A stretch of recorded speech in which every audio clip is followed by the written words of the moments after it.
Hello all, and welcome back to the Smokey scale. Today we are doing something very different from what I've done in the past, as I'm going to be going over my thoughts and reviewing a few albums I listened to during January 2023. I'm not going to take any longer to explain, so let's get into it.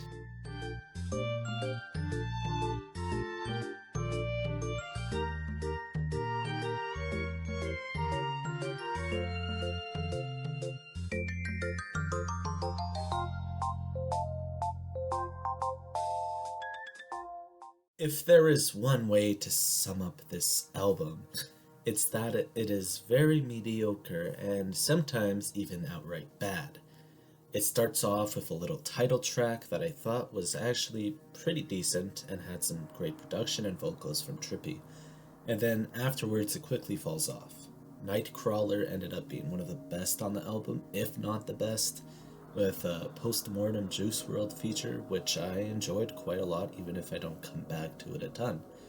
From there it gets even worse, and one thing I have to mention is the track called Crazy Train featuring Travis Scott, because this track's mixing is abysmal, especially when Travis starts rapping. From there, the only highlight is the second to last track featuring Lil B, which is a sequel to Lil B's classic Swag Like Ohio song from over a decade ago, but it's only a highlight because of its feature. Overall, Mansion Music gets a 30% on the Smokey scale.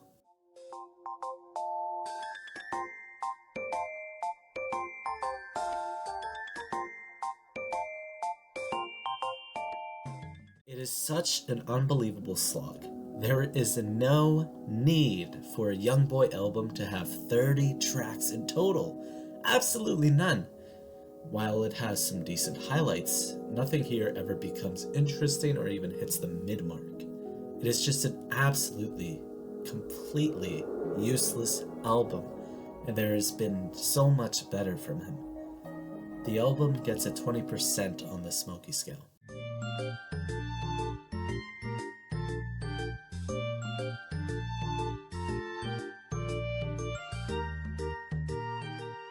An album that I had dabbled with a bit in the past in terms of its singles, Montero is a great debut album by artist Lil Nas X that has remained as a highlight within pop music in recent history. Songs such as Industry Baby, that has production from the likes of Kanye West, and other songs having such interesting production that makes Lil Nas X seem more talented than he shows, and leaves the album as something I come back to every once in a while. It's a very personal album and has left me interested to see what his next album is like. Montero gets an 80% on the Smokey scale.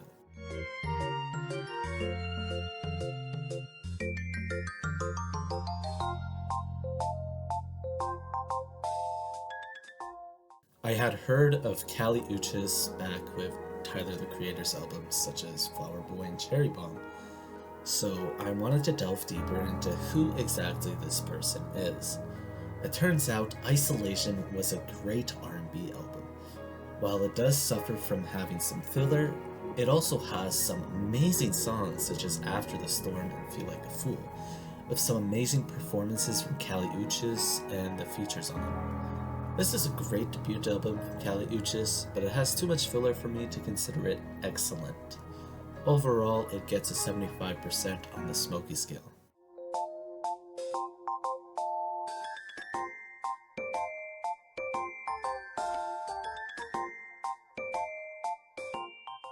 One of Pusha's best featuring some amazing production from Pharrell Williams and Kanye West. The Cocaine Guy spits some bars on a very consistent 12-track album featuring the likes of Jay-Z, Pharrell Williams, Kanye West, Don Toliver, and more. There isn't really much I could say except for the fact that it's one of the best rap albums of 2022 and is a very consistent experience through and through. While I do think that it's repetitive, drags on a bit, and Kid Cudi's performance on the chorus of Rock and Roll is ridiculously loud and awful, I still think it's deserving of an 80% on the Smokey scale.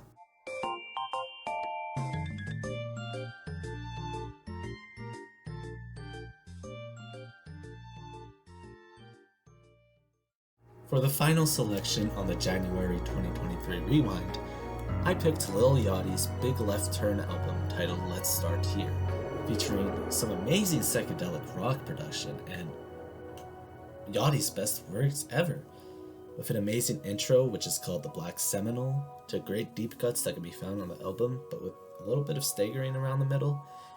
It's proven as the best album from Yachty ever, and it's just, again, such an amazing big left turn for his music and music as of this year.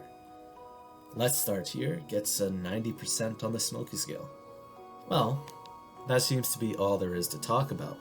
How did you like this video? Would you want more of it in the future? Let me know in the comments below, and remember to join my Discord for early announcements, with the link being available in the description or on my channel page. Anyways, that's about it. See ya.